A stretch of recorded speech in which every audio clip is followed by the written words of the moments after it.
नमस्कार दोस्तों, आज इस वीडियो के अंदर मैं आपको एक नई अपडेट के बारे में बताने वाला हूं। ये अपडेट आज ही आई है हरियाणा एडीए एग्जाम के लिए। हरियाणा का असिस्टेंट डिस्ट्रिक्ट अटर्नी का जिन बच्चों को एग्जाम्स का वेट था और नोटिफिकेशन का वेट था कि यार कोई एक नई बात तो आए कि एग्जाम हमारा कब होगा कब नहीं होगा क्या है।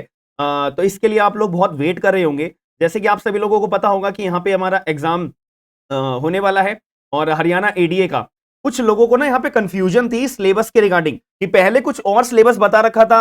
पहले जब हरियाणा एडीए का एग्जाम होता था कि भाई पहले उनका पैटर्न अलग था कि आपके एलएलबी में इतने होने चाहिए मार्क्स, 10th में इतने होने चाहिए, 12th में इतने होने चाहिए, एलएलएम कर रखी है, पीएचडी कर रखी है, वगैरह वगैरह, अलग इनकी पैटर्न स्कीम थी। लेकिन इन्होंने हरियाणा एडीए वालों ने अपना एक सिलेबस निकाला था, वो भी इसके बारे में आपको डिस्कशन मैं आपको बताऊंगा। लेकिन कुछ लोगों ने इसका फॉर्म भरा नहीं था, कुछ कंफ्यूजन के रिगार्डिंग, इनको पता ही नहीं था कि हमारा सिलेक्शन होगा कैसे, एग्जाम होगा कैसे और इसका सिलेबस होगा क्या, कैसे यहाँ पे नई स्कीम निकाली जाएगी। तो इसके रिगार्डिंग यहाँ पे हरियाणा एडीए वालों ने एप्लीकेशन फॉर्म तो निकाल दिया था, लेकिन इन्होंने ये क्लैरिफाई नहीं करा था कि हम एग्जाम लेंगे कैसे। तो यहाँ पे कंफ्यूजन हुई और अपने आप एग्जाम की नोटिफिकेशन इन्होंने निकाली, फॉर्म की डेट निकाली, फॉर्म क्लोजिंग की डेट निकाली, लेकिन ये नहीं बताया एग्जाम होगा कैसे। इसके रिगार्डिंग बहुत कंफ्यूजन हो पाई। तो फिर इन्होंने जो है फिर ये अपना एक सिलेबस निकाला था अपना 12 मार्च 2023 को। बट अभी 25 मई 2023 को इन्होंने एक नोटिफिकेशन निकाली है। इन्होंने बोला है कि जिन कैंडिडेट को प्रॉब्लम थी ना कि हम एग्जाम लेंगे कैसे और हमने सिलेबस बाद में इशू करा, तो तुम लोग सभी लोग दिक्कत मत, टेंशन मत लो। हम लोग तुम्हारे लिए, हरियाणा एडीए वालों ने बोला कि दोबारा फॉर्म ओपन अप कर रहे हैं। अगर आप लोगों को दोबारा अप्लाई करना है, जिन लोगों ने पहले अप्लाई नहीं करा था उन लोगों को अगर एप्लीकेशन दोबारा अपना फॉर्म भरना है तो आप लोगों के लिए विंडो दोबारा ओपन अप हो रही है। तो ये डेट यहां पे लिखी हुई है 30 फरवरी, सॉरी 30 मई 2023 से 5 जून 2023 शाम के 5 बजे तक आप जो है दोबारा अपना फॉर्म भर सकते हो। तो 30 मई 2023 से दोबारा विंडो खुलेगी, आप लोग अपना एप्लीकेशन फॉर्म दोबारा फिल आउट कर सकते हो। हालांकि इसकी जो अप्लाई करने का लिंक होगा मैं आपको डिस्क्रिप्शन बॉक्स के अंदर दे दूंगा और 30 मई 2023 को आप अप्लाई कर सकते हो। विंडो जब भी ओपन अप होगी, याद रखिएगा। अगर आप अभी वीडियो देख रहे हो यानी कि 26, 27, 28, 29 मई को अगर वीडियो देख रहे हो तो जब आपको घबराना नहीं है कि अगर आपको विंडो नहीं दिखेगी, खुलेगा ही नहीं। 30 मई 2023 को फॉर्म दोबारा ओपन अप होगा और 5 जून 2023 को शाम के 5 बजे फॉर्म बंद हो जाएगा। याद रखना, क्वालिफिकेशन बिल्कुल सेम है और जो एलिजिबिलिटी थी वो पुरानी सेम है। जो इन्होंने सिलेबस निकाला था, मैं सिलेबस भी आपके सामने दोबारा डिस्कस कर दूंगा, तो वो बिल्कुल सेम है। एक और यहां पे बात लिखी हुई है कि जिन कैंडिडेट ने अपना अप्लाई पहले कर दिया है उनको अप्लाई दोबारा करने की जरूरत बिल्कुल नहीं है। ठीक है, कोई भी परेशानी नहीं है। अगर जिन कैंडिडेट ने अप्लाई पहले नहीं करा था, जब इन्होंने फरवरी में शायद इन्होंने नोटिफिकेशन निकाली थी ना, क्लोजिंग डेट भी फरवरी की थी, तो जब आपने फॉर्म नहीं भरा था, ठीक है, तो आपको अगर अब फॉर्म भरना है तो आप आराम से भर सकते हो। केवल उन्हीं की बात है, यहां पे लिखा हुआ है ना, need not to apply again. अगर आपकी प्रीवियस एप्लीकेशन कंसीडर्ड हो चुकी है, ठीक है, आपको दोबारा अप्लाई करने की जरूरत नहीं है। ये उन कैंडिडेट्स के लिए है जिनको अब दोबारा मतलब अप्लाई करना था, जब अपना चांस मिस कर चुके थे। तो ये बहुत बढ़िया बात है, सब कुछ अनचेंज रहेगा। बस यहाँ पे डेट्स का यहाँ पे बताया कि हम दोबारा यहाँ पे बता, और यहाँ पे ये नहीं बताया इन्होंने कि भाई एग्जाम आपका किस दिन होगा।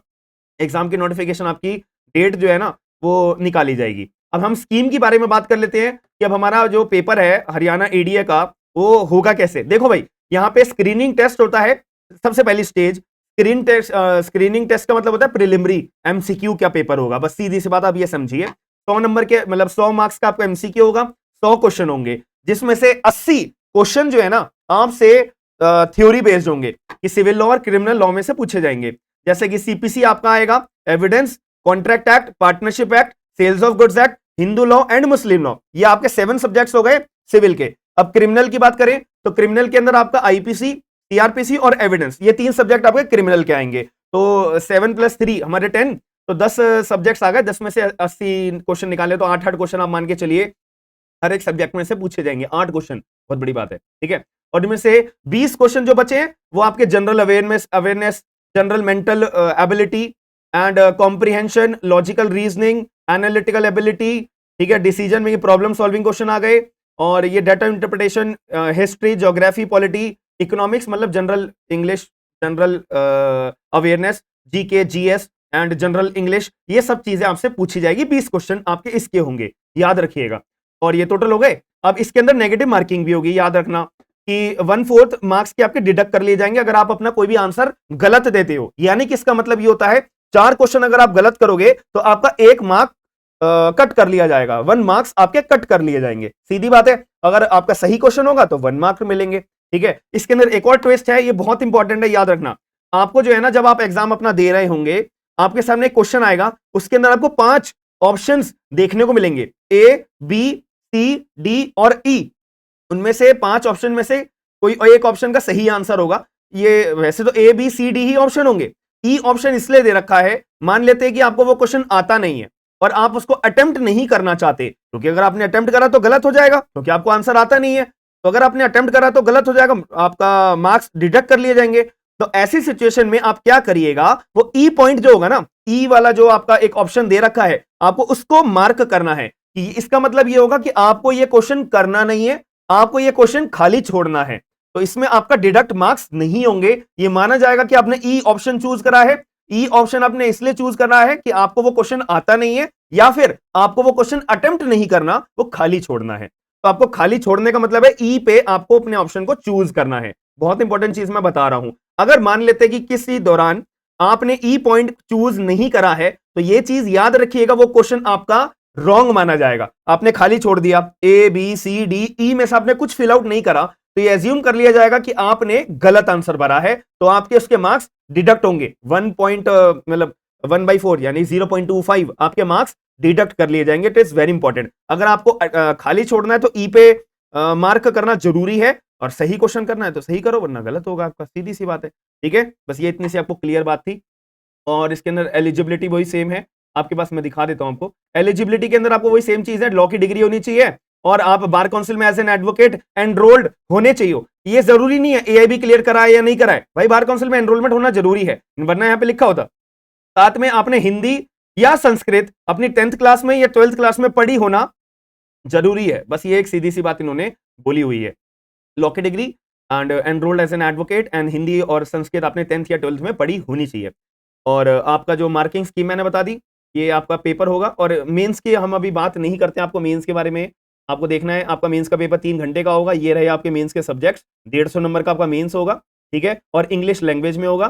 ठीक है, बस यही बात है। और एक और छोटी सी मैं आपको बात बता देता हूँ, जो आपका एमसीक्यू का पेपर होगा ना, ये एमसीक्यू का पेपर आपका इंग्लिश लैंग्वेज में होगा, हिंदी में आपको पेपर देखने को नहीं मिलेगा। लिखा हुआ भी होगा यहाँ पे, मैंने पढ़ा था इसके बारे में। ठीक है, तो बाकी आप देख लेना। तो इसका जो आपका इंग्लिश ये जो पेपर होगा आपका इंग्लिश, ये लिखा ना एच पॉइंट में, ये देखो, the paper question paper will be in the English language.